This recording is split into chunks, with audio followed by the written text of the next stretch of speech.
Assalamualaikum. My name is Tahir Naseem, and today I'll present my work on emotion recognition through multimodal Ph.D. and deep learning models.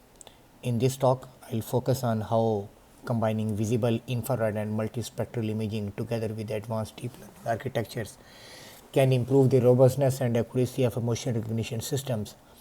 I'll also briefly describe the datasets, some of the well-known datasets, and then I'll tell about the datasets which have used in our one of our proposed methodology and some key performance outcomes, followed by the applications and future directions.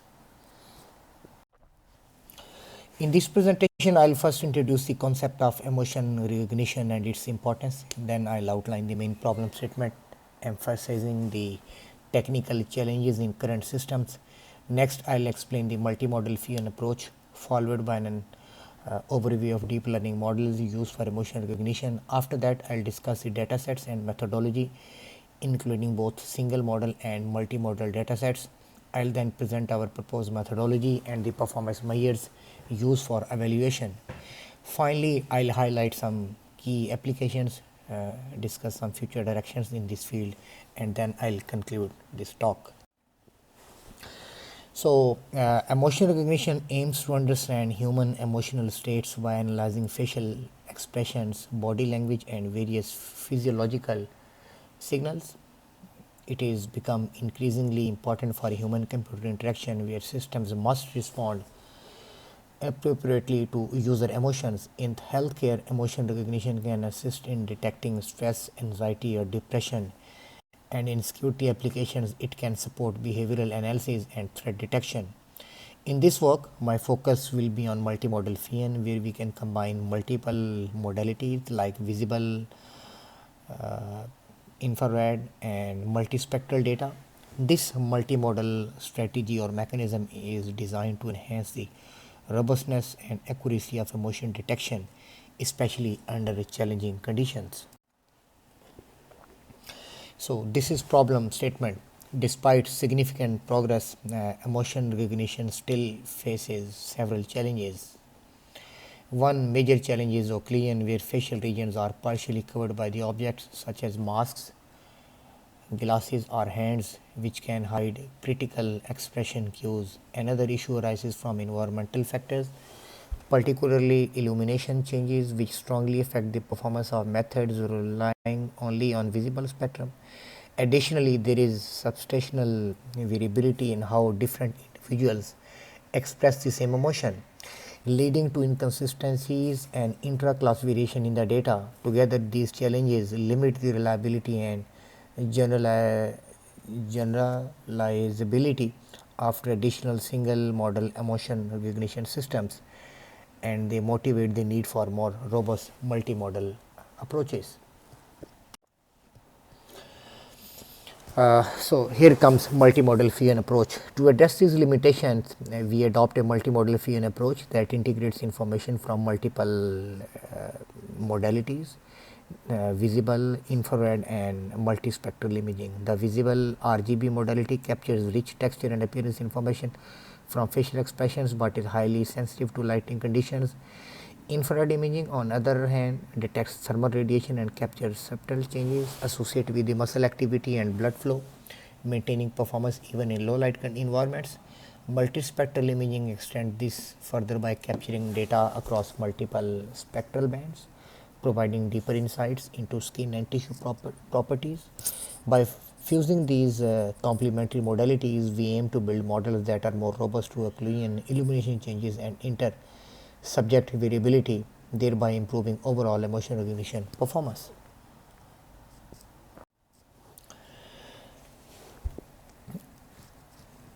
So, deep learning plays a central role in recognizing every problem.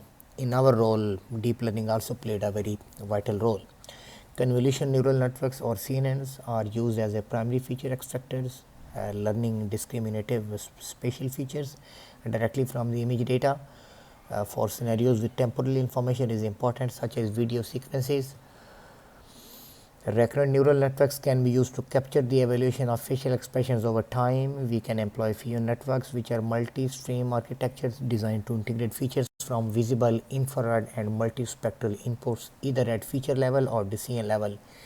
To improve the training efficiency and performance, we leverage pre-trained models using transfer learning, adapting network trained on large data sets to our emotion recognition tasks.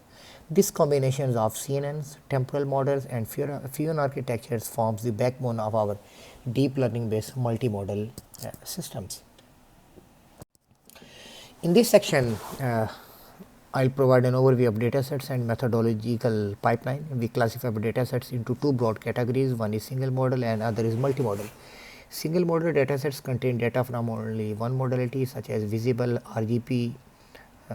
visible or RGB, or infrared or multispectral or physiological signals.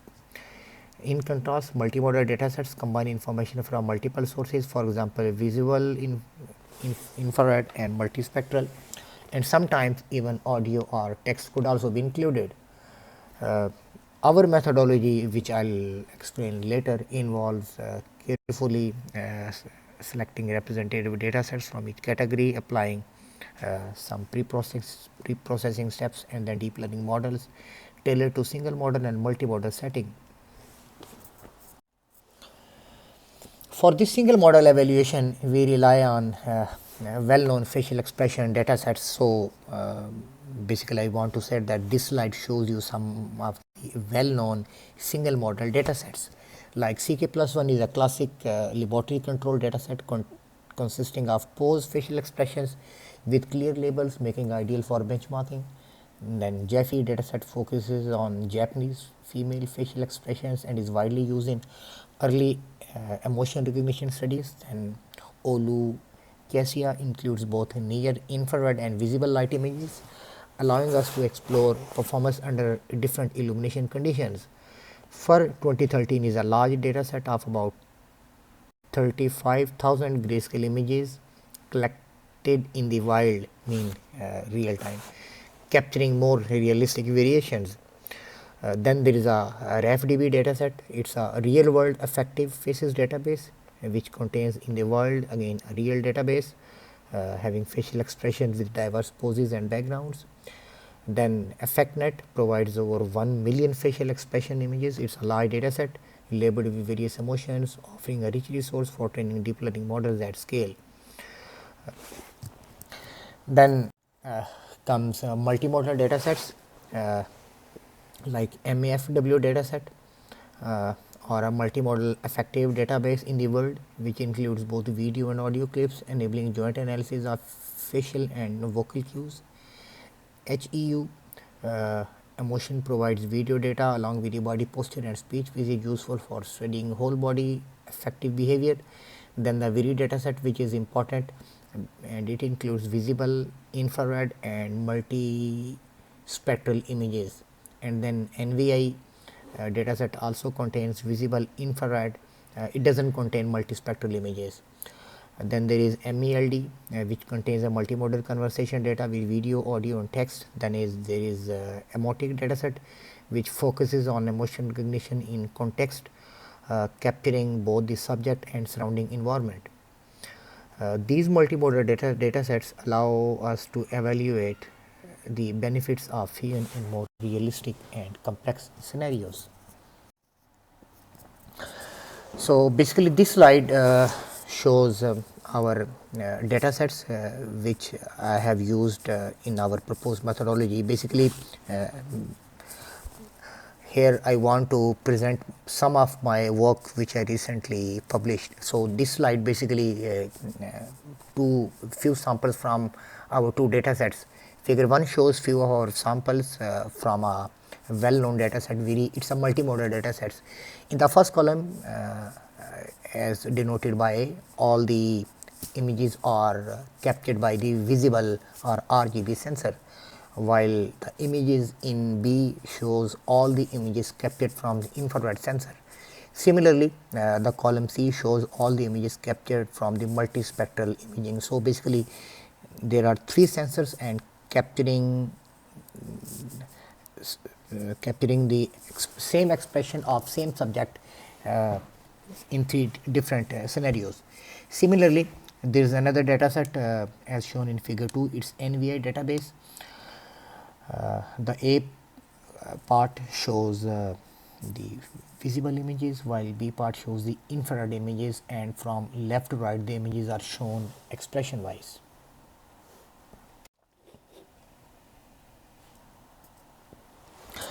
So then here comes pre-processing. Pre-processing is very important step when we need to train our machine learning or a deep learning model on a specific kind of a data set.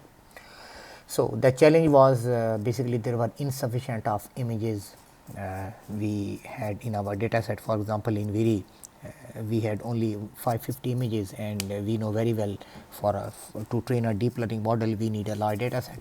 So definitely we need some augmentations. So in our work we did augmentations offline. Offline mean we applied some augmentations and increase the size of the data set on the disk.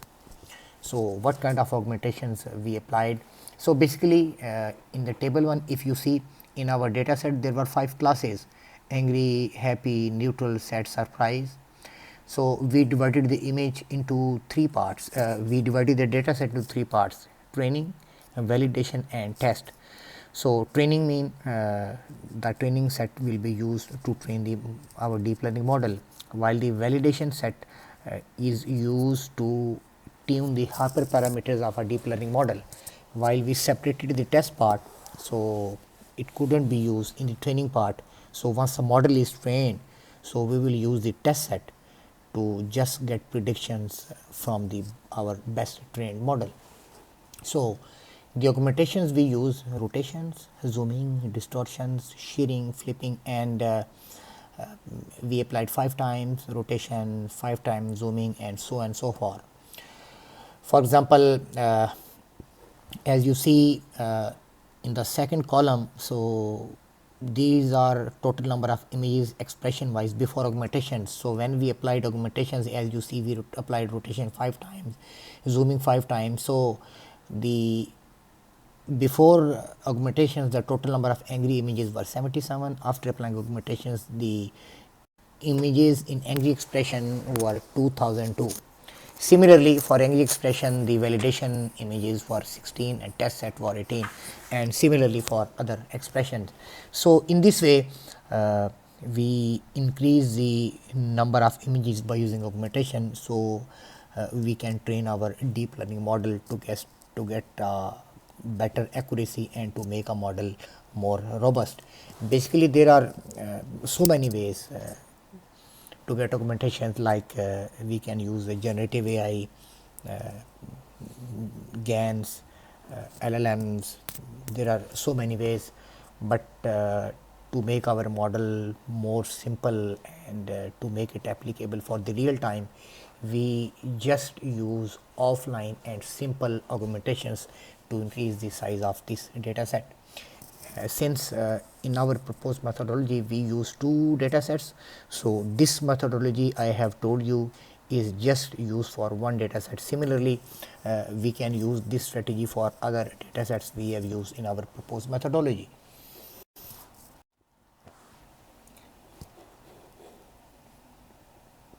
So then here is performance measures. To evaluate our models, we compare the performance of traditional single model approaches, which uses just one modality, visible, thermal or multispectral. The main performance matrices include accuracy, precision, recall and F1 score, which collectively capture classification correctness and class-wise balance. We also analyze how early Phi-n and late Phi-n strategies affect results. I will explain these terms later, what is early Phi-n and what is late Phi-n. Looking at whether these combining features at immediate layer or combining final decisions gave better robustness. So basically these are our proposed models for single models. Basically our main thrust or purpose to develop multi-model systems. So, but how we can compare that our accuracy or some other performance measure of multi-model is better than some system? So definitely we need some baseline. So figure 3, figure 4, figure 5, So these acted as a baseline. So here comes our multimodal approach. So basically in the bracket there is written 𝗟𝗲𝗰𝗏. So 𝗟𝗲𝗰𝗏 basically mean we are concatenating the features. Basically we are getting a three modalities: visible, infrared and MSX, and again we are passing all of these modalities to the ResNet with last layer modified as we discussed before in the single models. This was the modified layer of ResNet for visible, this is for infrared and this is for MSX.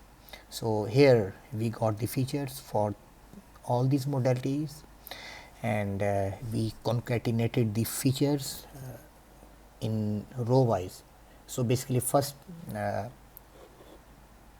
I got the feature vectors for visible, then from the infrared and then from the MSX, and then I put some activation function ReLU, and again as I told you about the softmax, and then we trained the classifier and classify the 5 expressions which were available in our data set.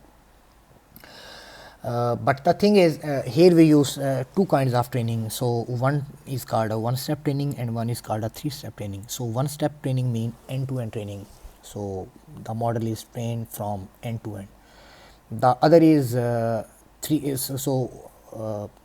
one-step training is also called a end-step training, end-to-end training. Similarly, in three-step training, we train the model further from one-step training. So in three-step training, what we did, we trained the model first in one-step training and we saved the best model. In three-step training, we loaded the same model which we trained and saved for one step, and it again we fine-tuned it in three-step training. So by using this kind of mechanism, a kind of three-step training, we improve the performance by using three-step training as compared to the one-step training.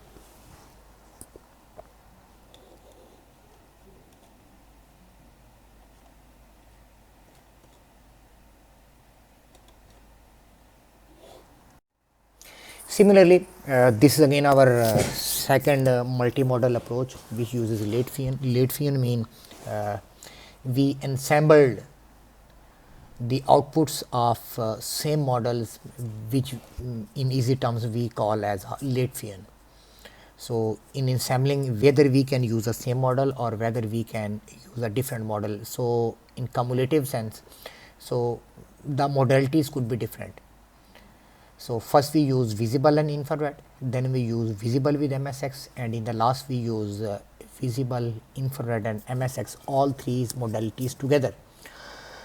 And similar kind of mechanism was used in 𝗟𝗏𝗰𝗏, mean first we fuse the features from visible and infrared, then we fuse the features from visible and MSX, and in the last we fuse the features from all three modalities, visible, MSX and infrared.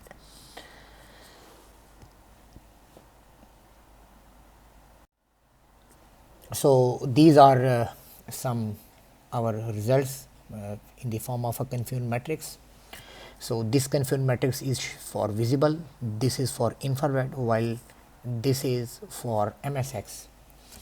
So for visible, overall around 82% accuracy was achieved. For the angry class, around 72.22% images were expressed as angry, while no single image was classified as happy.